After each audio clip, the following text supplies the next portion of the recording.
Thank you very, very much. Good evening, everybody. Thank you, Professor Tisdale, for that wonderful, warm, and totally extravagant introduction.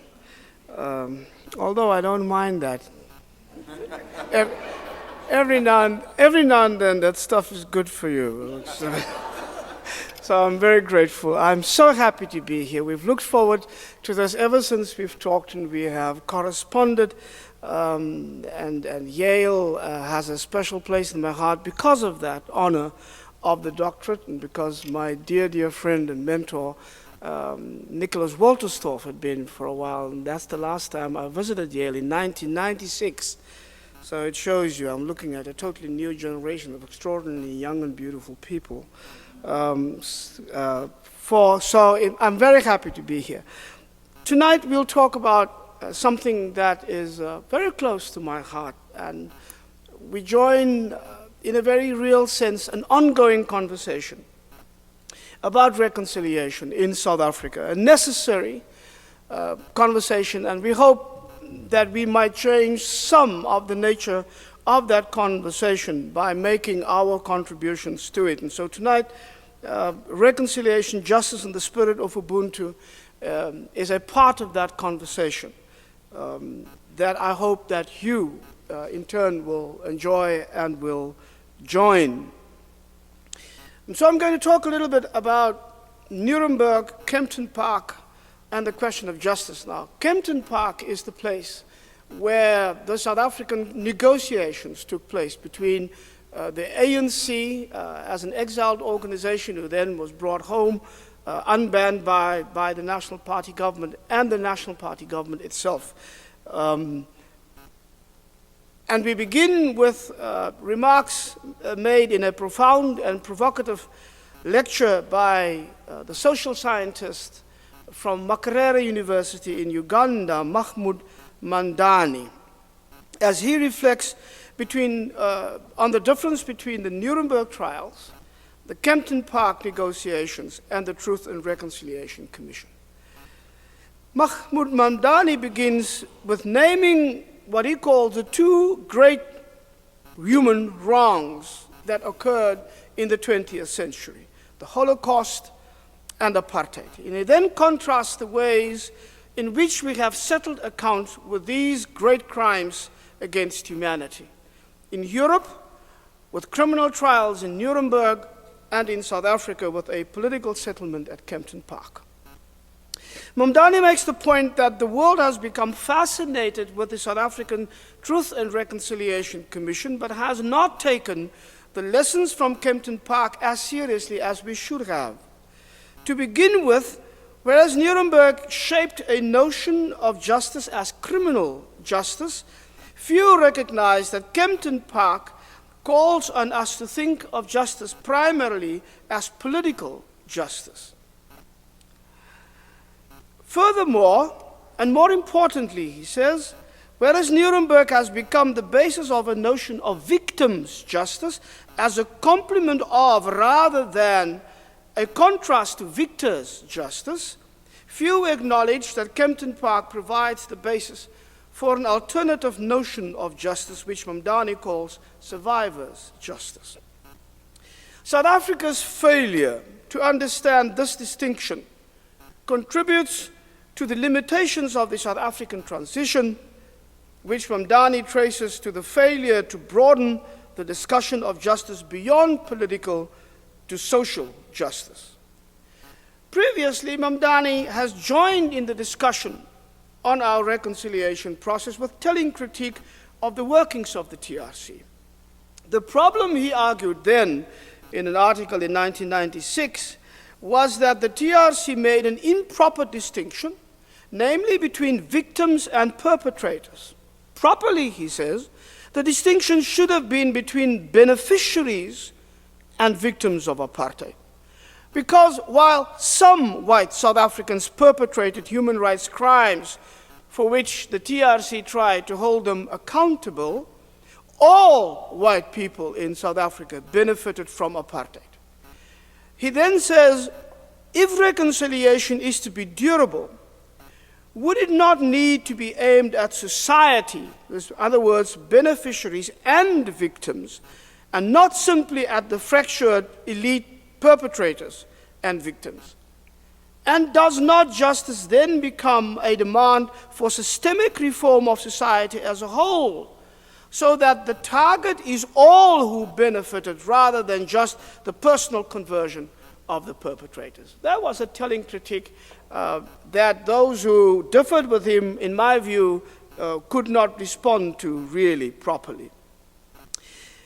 I have pursued this issue in some other work I have done about the TRC, and grappled with our failings to understand the systemic nature of the wrongs done to an economically oppressed and exploited population.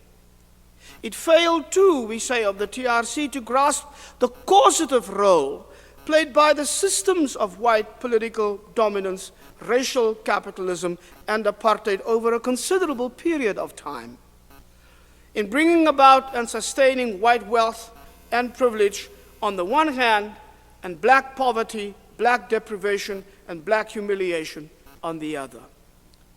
Now, however, in this lecture, Mamdani broadens and deepens his critique.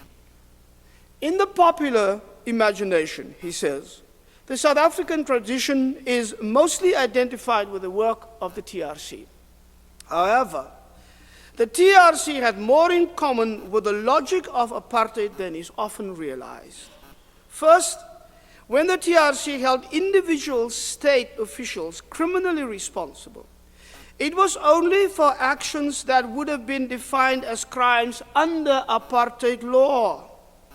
It did not hold them accountable for the violence that was authorized by apartheid law. In other words, the structural, systemic violence that apartheid in essence was, but only for the physical violence beyond the law, violence of which they were individual authors rather than implementers of systemic violence. When it held them accountable, it was for excess, for violence beyond the law, and by ignoring the violence authorized by the apartheid state and apartheid law, the TRC ignored political violence. Instead, it set out to identify criminal violence, violence that exceeded political orders, violence that would have been punished as crime even under apartheid law had that law been fully implemented.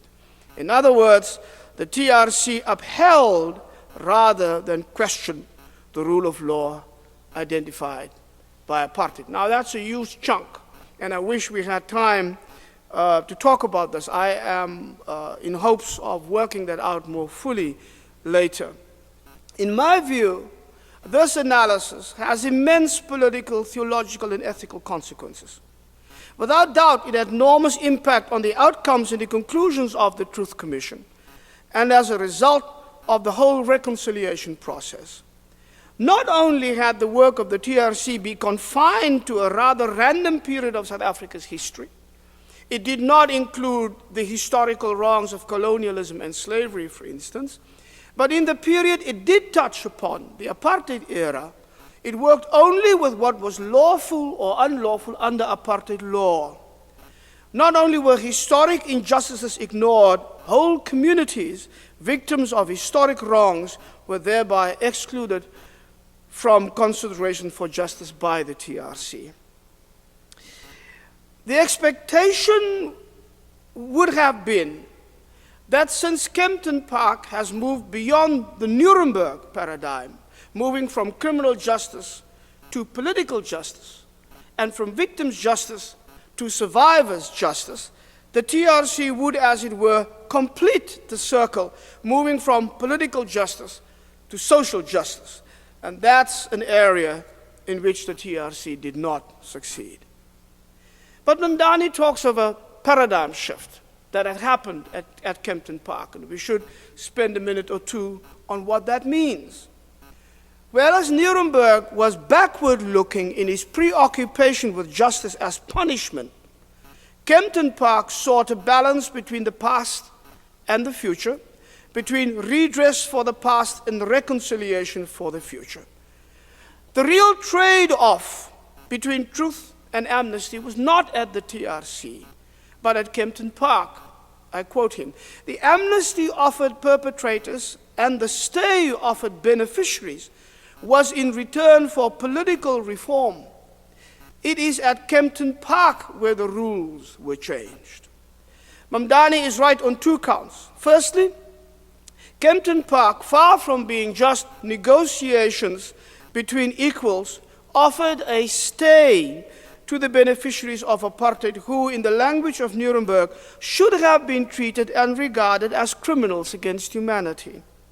Secondly, the rules agreed upon were the same for all survivors, beneficiaries, and victims alike, not just surviving victims. The shift in paradigm changes the meaning of survivor to include all those who survived yesterday's catastrophe, namely apartheid. I believe we have mostly missed the extraordinary magnanimity in and the huge theological import of what we are talking about now. That in South Africa we then chose to speak of both the victims and the beneficiaries, even the beneficiary as perpetrator, as survivors, whites as well as blacks. In a real sense, of course, the real victims of apartheid survived not simply because they were left alive, but because they resisted and fought and overcame the systems of oppression despite determination of the beneficiaries of apartheid to uphold those unjust structures. Kempton Park, looking forward, shaped not just a common future because we had no choice, as conventional wisdom holds. There was no clear victor in the struggle against apartheid, therefore they said we had to make an accommodation. One can really say that only in the military sense, because the military wing of the African National Congress really could not stand against the best equipped army on the African continent. In all other ways, though, apartheid was defeated. It was made ungovernable. It was rendered unsustainable, not through military violence, but by the sustained sacrificial struggle of the people of South Africa itself inside the country. The reconciliation we ascribe to the TRC actually began at Kempton Park on behalf of the nation, with the inclusion of yesterday's victims, yesterday's perpetrators, and yesterday's beneficiaries. And this is what the shift from victims' justice to survivors' justice means. This is the beginning of the miracle so many speak of. The creation of a common future hereby is not just the result of cold, calculated realpolitik, but of a willingness to take the risk of inclusive solidarity in order to make possible the reconciliation the TRC could and should have vested with further meaning, namely social justice. We do not critique the TRC because it did not send every apartheid criminal to prison. We critique the TRC for its failure to think beyond the Nuremberg paradigm, to expand the notion of justice to social and distributive justice so as to make reconciliation authentic, durable, and sustainable. In Kempton Park, we talked about giving preference to the living rather than preference to the dead. That's when one of the heated exchanges between Archbishop Desmond Tutu and Elie Wiesel came about, when Elie Wiesel said, "How dare you take upon yourself the right to forgive on behalf of the dead? And how dare you, on behalf of the dead, look at perpetrators and say, it is all right, we will build a future without taking full account of their criminal past?" Because that, in his own mind, thinking of the Holocaust was unthinkable. And Desmond Tutu's answer, in a very real sense, was, if we allow the dead to dictate our actions towards the future, we place ourselves hostage in the hands of people who cannot even judge whether the perpetrators even feel sorry for what they had done. And if you allow the dead to determine your future, then your future will be no more than just dead. And that was a real important thing for us to understand.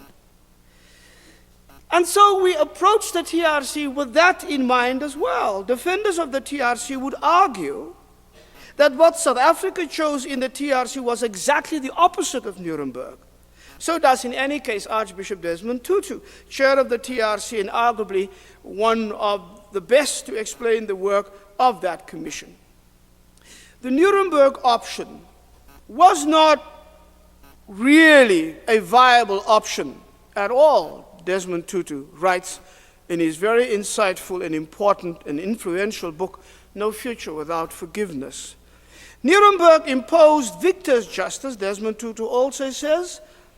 In South Africa, neither side could impose victor's justice because neither side won the decisive military victory, which would have enabled it to do so.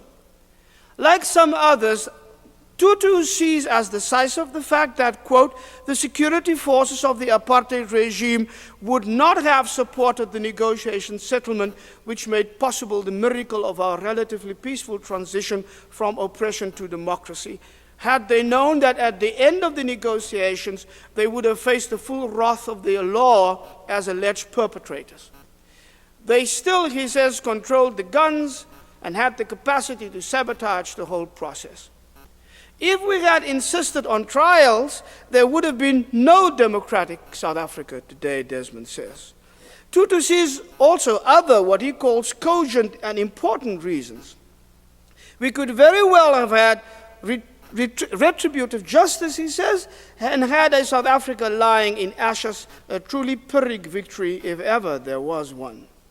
But then he goes on. He talks then about the uncertainties faced in our courts at the beginning of transition in the 1990s. It's important to remember that Desmond Tutu says we couldn't really take them to court because the court system itself coming from apartheid was untransformed, well, largely still not very much transformed in South Africa. And he says then, discussing the difficulties of pretending evidence in court to be proved beyond reasonable doubt because it would have been criminal trials that we would have been holding, Tutu then gets to the heart of the matter. First, he says, there was the admission that much of the evidence in terms of documentation had been destroyed. Journalist Terry Bell writes about that, and he mentions the fact that in the 6 months leading up to the TRC and its establishment and the hearings that would follow, no less than 44 metric tons of documentation had been destroyed by the South African police, the security police, and the national intelligence agencies. And he calls that a veritable paper Auschwitz, he says. But secondly, there was the question of the mendacity of those charged with human rights abuses. And he was talking to ministers, politicians, generals, and foot soldiers altogether. We discovered, I quote Tutu, in the course of the Commission's investigations, that the supporters of apartheid were ready to lie at the drop of a hat. This applied to cabinet ministers and commissioners of police, right down to rank-and-file supporters. They perjured themselves brazenly and with considerable conviction. Besides that, Desmond says, there was the important consideration that the majority of judges were still white, quote, sharing the apprehensions and prejudices of their white compatriots, secure in enjoying the privileges that the injustices of apartheid provided them with so lavishly, and therefore inclined to believe that all opposition to that status quo was communist-inspired. In other words, our people going to courts with their legitimate grievances would A, have no evidence to prove beyond a reasonable doubt, B, would have faced judges from the white community who were still there, fat and prosperous, from their beneficiary apartheid status, and would not have been able to give anybody a fair hearing, never mind a fair trial. And I know that that is absolutely true. However, this does not mean that the Commission was ready to let bygones be bygones, Tutu says. This option would have amounted to what he calls national amnesia.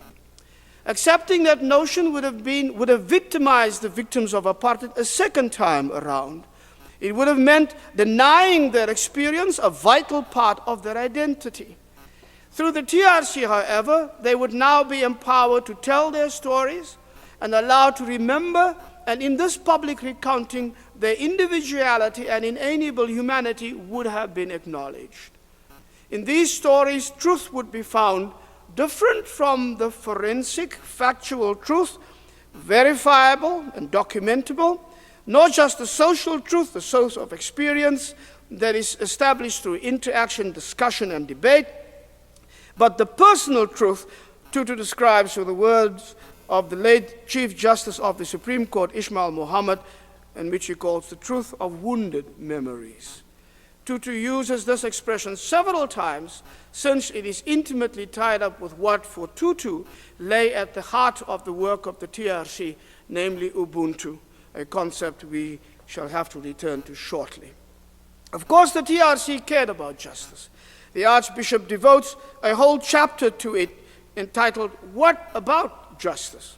The argument is a discussion about retributive justice, in which an impersonal state hands down punishment with little consideration for the victims and hardly any for the perpetrator, versus the justice the TRC preferred, namely restorative justice, for the reasons already mentioned. For the TRC, it is a theory of justice that emphasizes repairing the harm caused or revealed by criminal behavior, transforming the traditional relationship between communities and their governments in responding to crime. This is what Michael Batley says. I have a problem, though, of using restorative justice as the key term for talking about reconciliation in South Africa, especially if you say, on the one hand, we set aside the whole question of criminal justice. Because Michael Batley, in what he talks about, makes my point. Restorative justice is firmly embedded in criminology and victimology. It is based on three principles. First, it requires the aim to restore those who have been injured. Second, those most directly involved and affected by crime should have the opportunity to participate fully in the process of response. And third, government's role is to preserve a just public order, and the community's role is to build and maintain a just peace. That's okay as far as it goes. Essential to its success is apology, changed behavior, sincerity, and restitution, the payment of a sum of money by the offender to compensate the victim for the financial losses caused by the crime. So even though the elements of apology, changed behavior, and monetary restitution are brought in, essentially restorative justice remains within the realm of criminal justice, which is exactly what the TRC sought to avoid. So ultimately for Batley too, it is the spirit of Ubuntu that drives the process. And so on the one hand, they say we do not want Nuremberg as a paradigm because that's criminal justice. On the other hand, they say the only way in which we can talk about justice in the reconciliation process is restorative justice, which brings you right back into the realm of criminal justice. So where is the move forward that Mamdani asked from political justice, away from criminal justice, to social justice? Archbishop Tutu says that this understanding of restorative justice is what he calls the traditional understanding of African jurisprudence. And it is really a central concern about not retribution or punishment, but in the spirit of Ubuntu, the healing of breaches, the redressing of imbalances, the restoration of broken relationships. For Desmond Tutu, though, the heartbeat of the TRC, and for many other people, was the spirit of Ubuntu.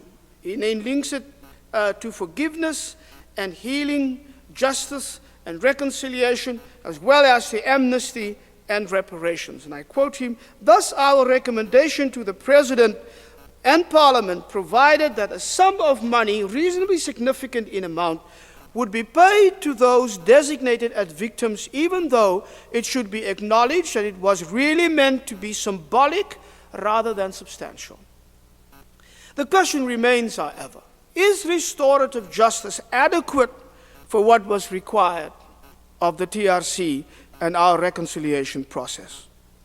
Restorative justice is a concept enjoined to the criminal justice system, as we have said, and paradoxically it ties the TRC to the crime paradigm it is a vow to reject. It works with individuals, their restoration and their reintegration rather than with communities and systemic social change. It limits itself to criminal justice and personal responses to a specific crime, but explicitly steers away from systemic socio-economic justice, which is the main problem we have identified in the work of the TRC in this piece and elsewhere.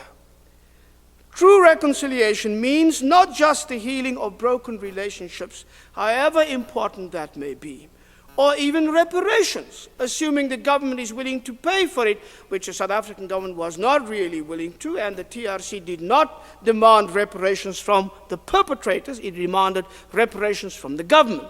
And so the question arises, why should the new democratic government pay reparations to make up for what was stolen by those who were beneficiaries of apartheid over a period of 300 years? If you talk about reparation, you've got to go to the people who stole the money in the first place. So it remains problematic to use that, and I'm not a fan of reparations, as you will understand. Reconciliation in its deeper sense, though, is transformation of the individual, of the community, and of the systems of society, economic and political, in order to effect justice as genuine restoration. And I speak of restoration of integrity, of human dignity, and of human contentment, a term I get from John Calvin, which makes reconciliation as the expression of compassionate justice and love not only possible, but also durable. My contention is that the TRC's only choice was not just between retribution and restorative justice, between revenge and forgiveness. It was rather incumbent upon the TRC to move from victims' justice to survivors' justice, from the foundation of political justice to social justice. And for Christians, social justice is also the indispensable, irreducible biblical demand, and inasmuch as the TRC vested itself with an explicitly Christian understanding of reconciliation, which it did, that demand is unavoidable and irrevocable. We are speaking of the justice required by Yahweh that deals directly with iniquitous decrees and oppressive statutes and practices. Nicholas Walterstorff says it is a primary and rectifying justice, the overturning of injustice and the bringing of justice. And this is to be done as the cause of Yahweh and the cause of Jesus, especially toward the bottom ones, the lowly and the downtrodden, whose daily condition is one of injustice. The TRC should have called for distributive justice, if not for social justice. And it would have produced a better result, I think, than the mere juxtaposition of vengeful punishment and restorative justice. Walter Brueggemann says, the intention of Mosaic justice is to redistribute social goods and social power. Thus it is distributive justice. It's justice that recognized that social goods and social power are unequally and destructively distributed in Israel's world, and therefore derivatively in any social context, and that the well-being of the community requires that social goods and power to some extent be given by those who have too much for the sake of those who do not have enough. But the TRC in our situation made a direct call upon Jesus in the hearings and in its workings, and would also have made it natural, therefore, for the TRC to heed this New Testament call, not only in its call for forgiveness, as they did, but also in its call for radical justice, which they did not do, for restitution and for restoration, despite what Walterstorff calls the de-justicizing of the New Testament and what Richard Horsley calls the depoliticizing by many of the New Testament. Nicholas Walterstorff says, if there is forgiveness in the New Testament, then there has to be justice in the New Testament, for Jesus is the one who brings justice, and I am entirely in agreement with his conclusion. So let's talk a bit about the spirit of Ubuntu. It's a word that figured prominently in the TRC and in his work, and since was used by so many. So the spirit of Ubuntu drove the process, as Archbishop Tutu states, and it was the compelling force behind the desire to find forgiveness in extraordinary, painful, almost impossible situations. Tutu speaks glowingly about Ubuntu and its meaning, and he's not the only one. Not everyone sees it this way, however.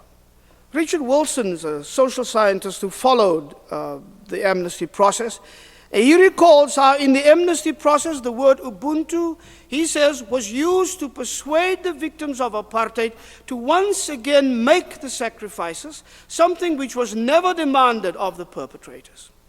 Convinced that Ubuntu was used as a sort of emotional blackmail, Wilson says, the term is merely a current invention and has no meaning. I don't agree with Wilson that Ubuntu is a current invention. Ubuntu is an ancient African notion and is doubtless an enormously powerful philosophy, and as a concept of what some African person writes, a brotherhood and unity for survival.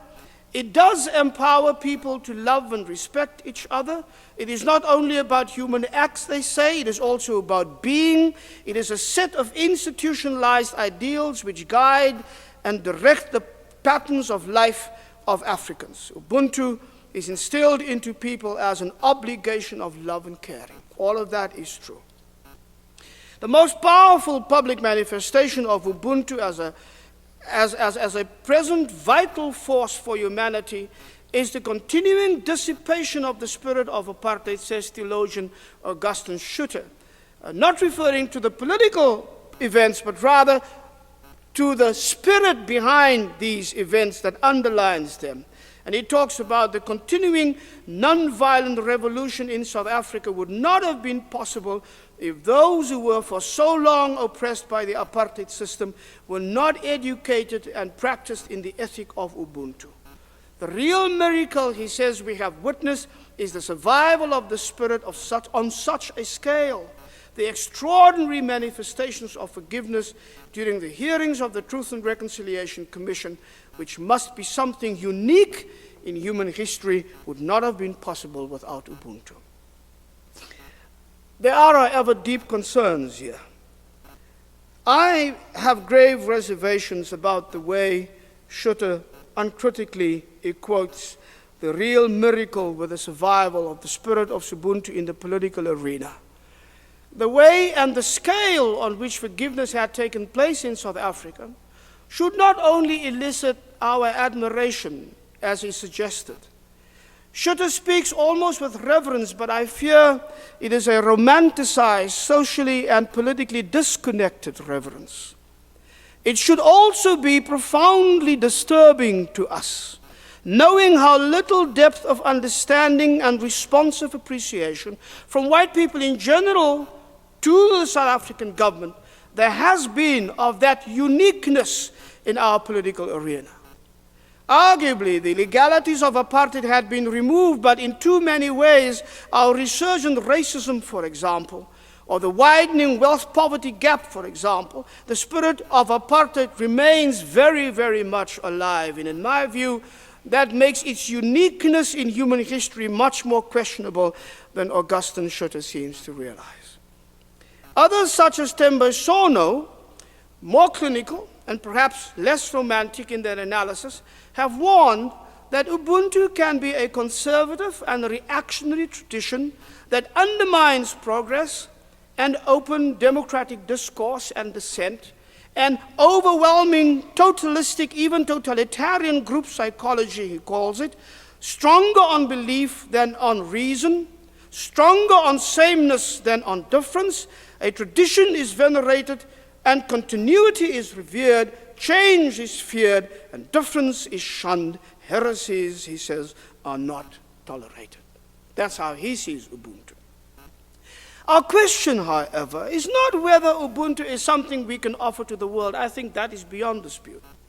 Neither do I want to argue here whether Ubuntu is a totalitarian tribal ethic that undermines democratic debate and dissent.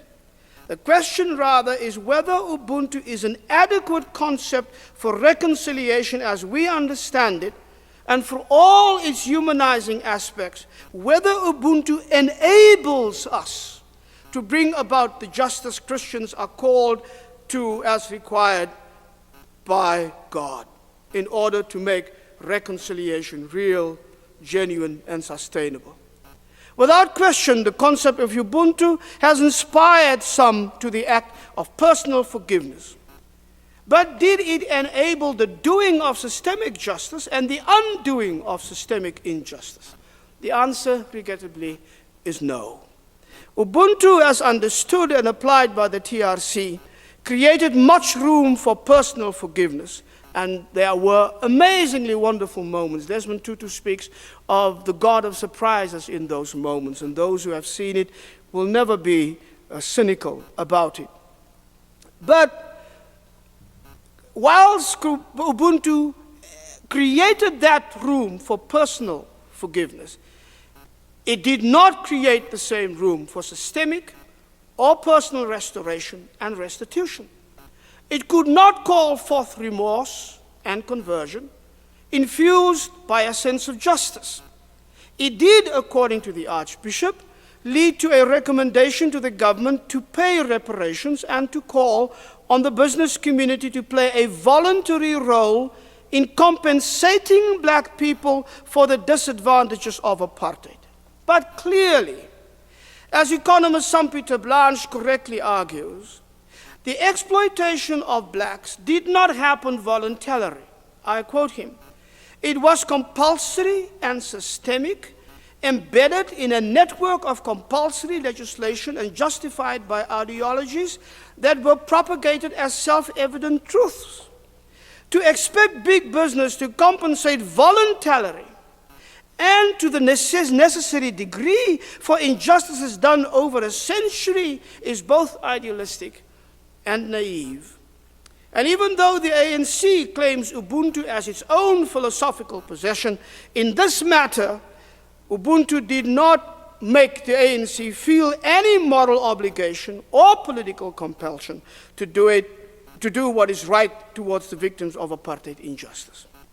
Ubuntu is based on the recognition of human worth and the interconnectedness of all persons, but it has scarcely offered an institutionalized imperative for the restoration of the worth and human integrity of women, and certainly not for lesbian, gay, bisexual, transsexual, and intersex persons, for example.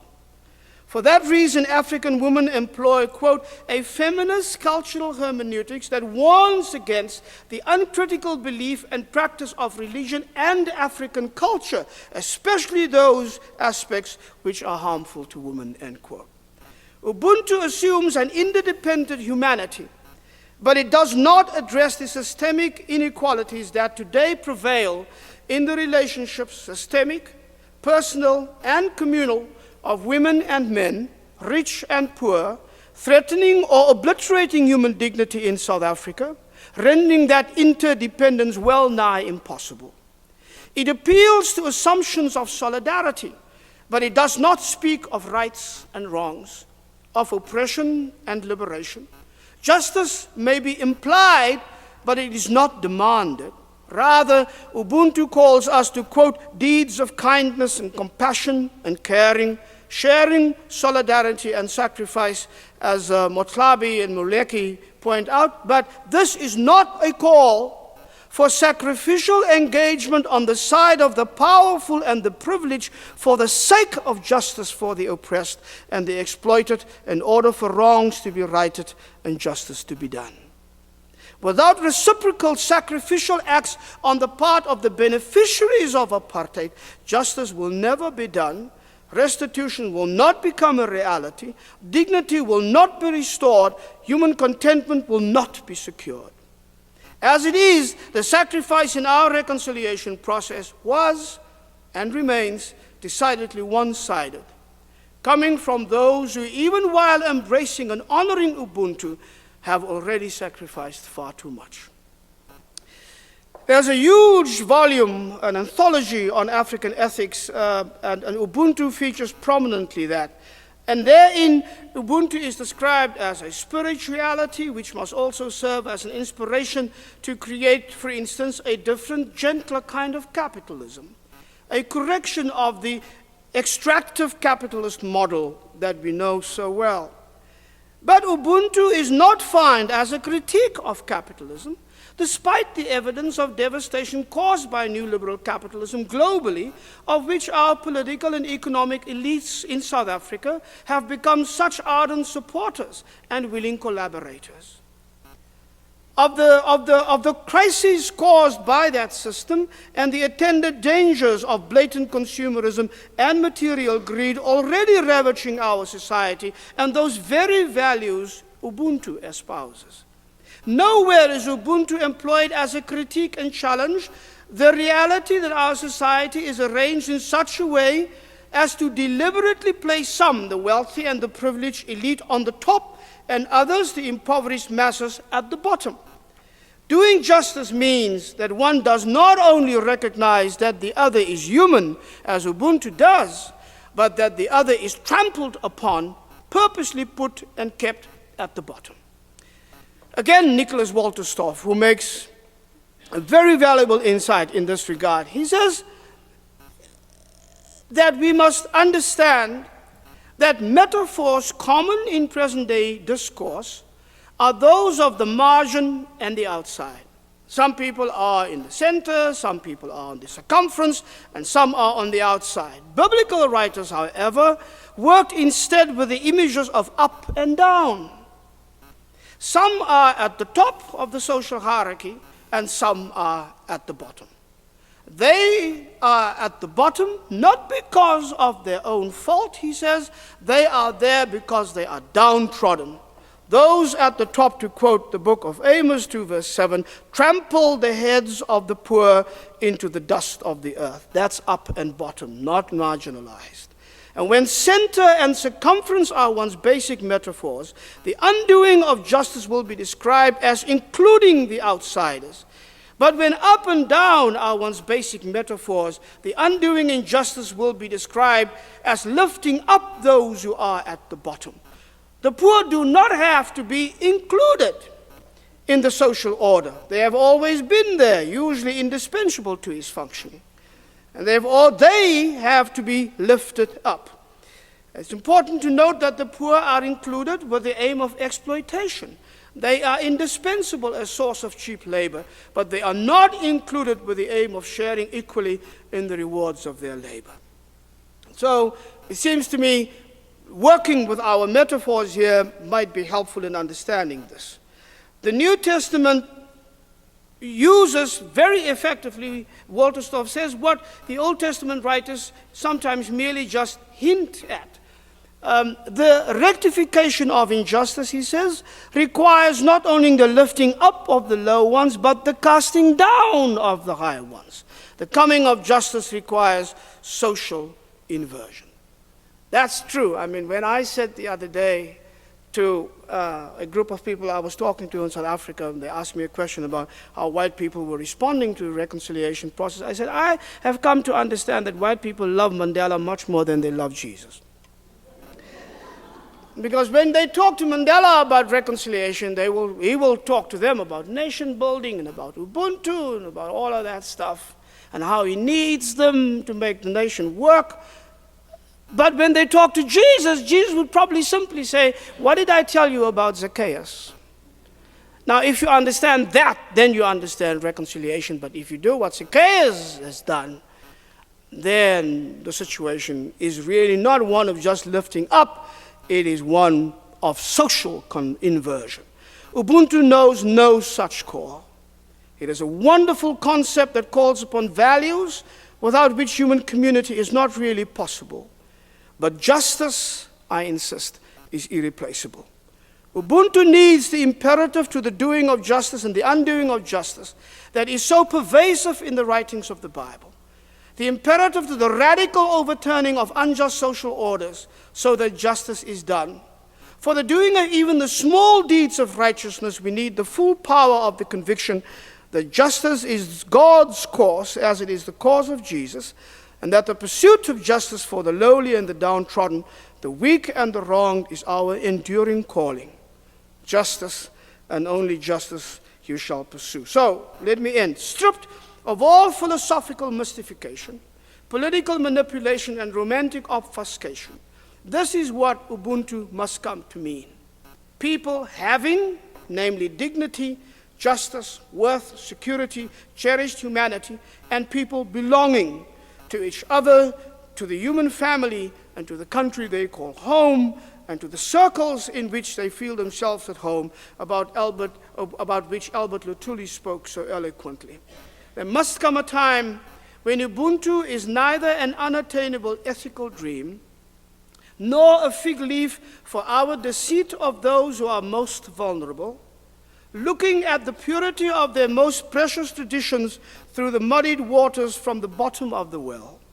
Neither must Ubuntu be the replacement of justice and equality, the blanket with which we smother the hopes and yearnings of having and belonging of the poor. There must come a time when Ubuntu must no longer flee from us, hiding herself in fear of being ravaged by our deceitful politics, our destructive rapaciousness, and our mindless violence. Among us, and in our search for justice and peace and a reconciled community, she must find refuge and safety and a sacred space to sing and dance with all of her children, celebrating herself in our redeemed humanity. Thank you so much for your patience.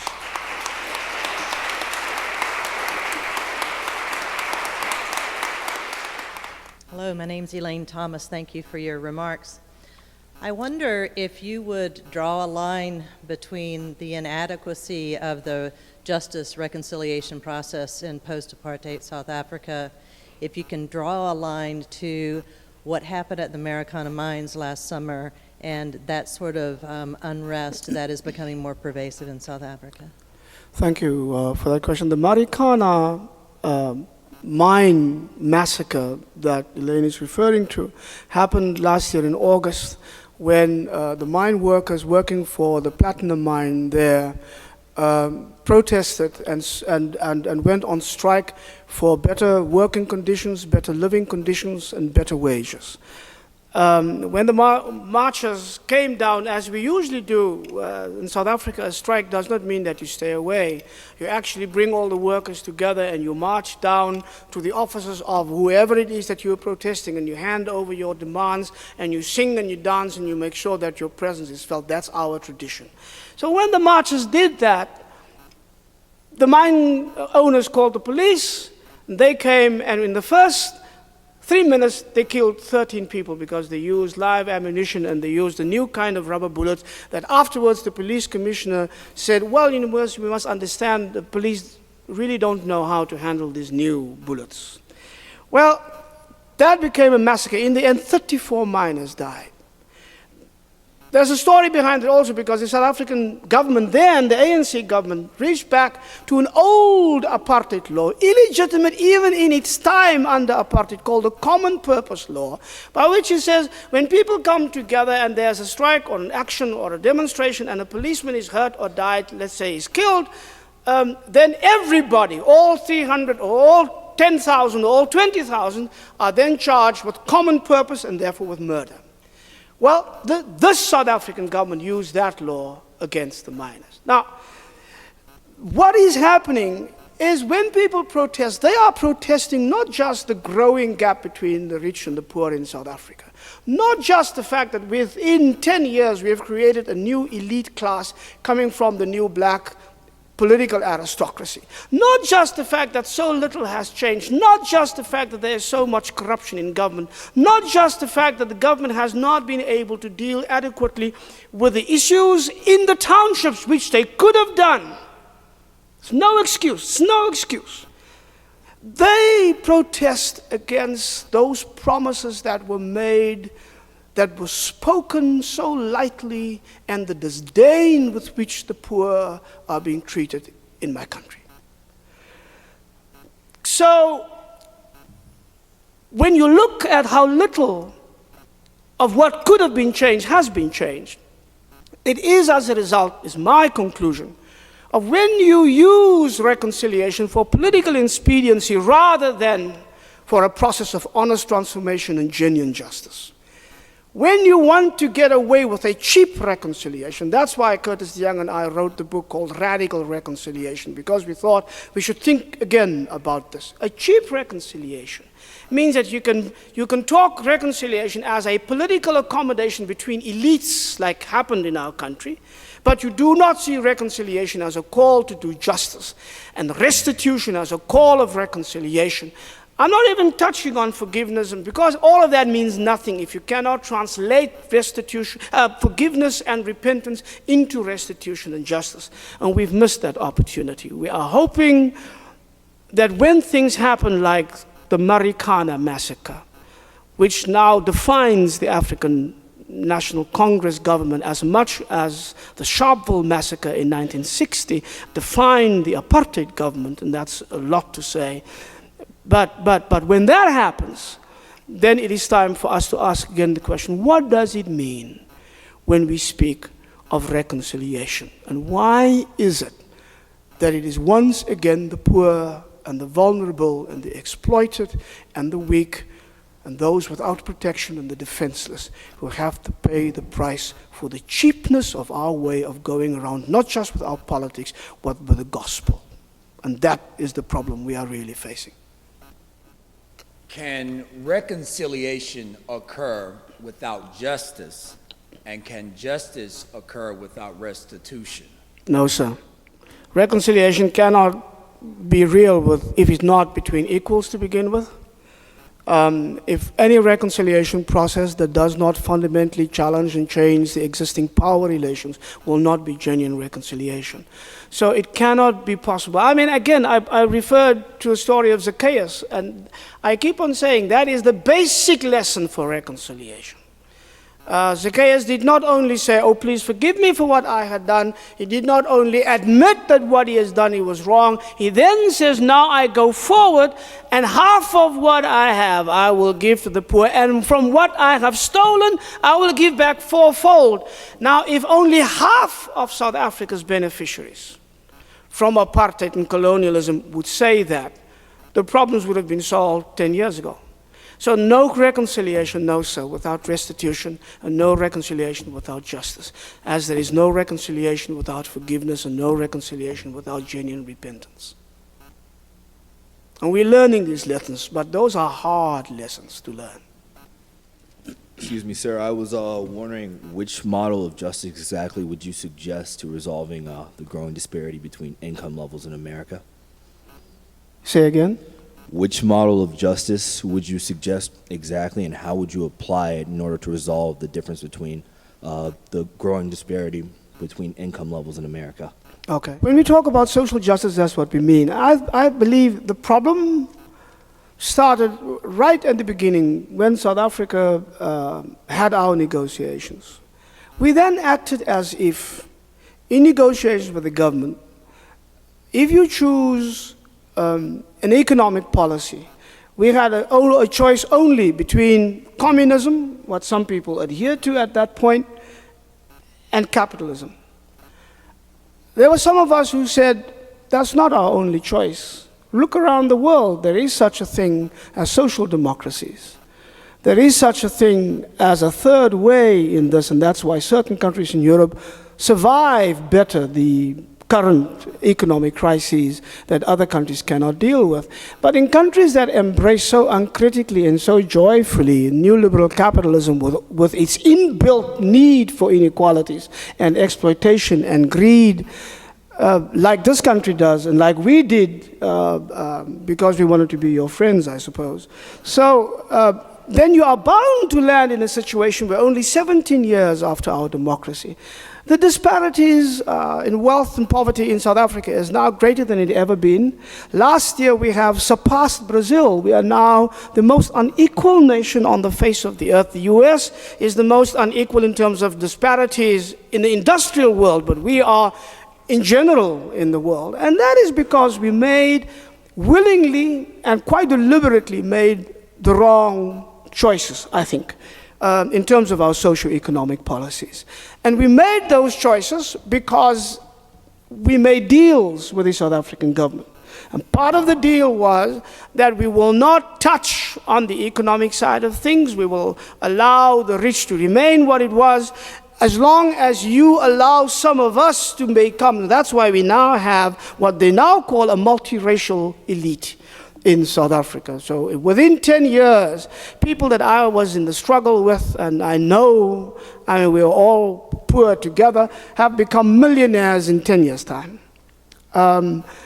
Whilst at the moment, the vast majority of our people, the small elite at the top, consumes 74% of our GDP.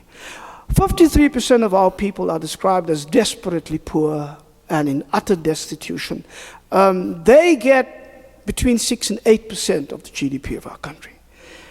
Those inequalities are not just immoral, they are unsustainable.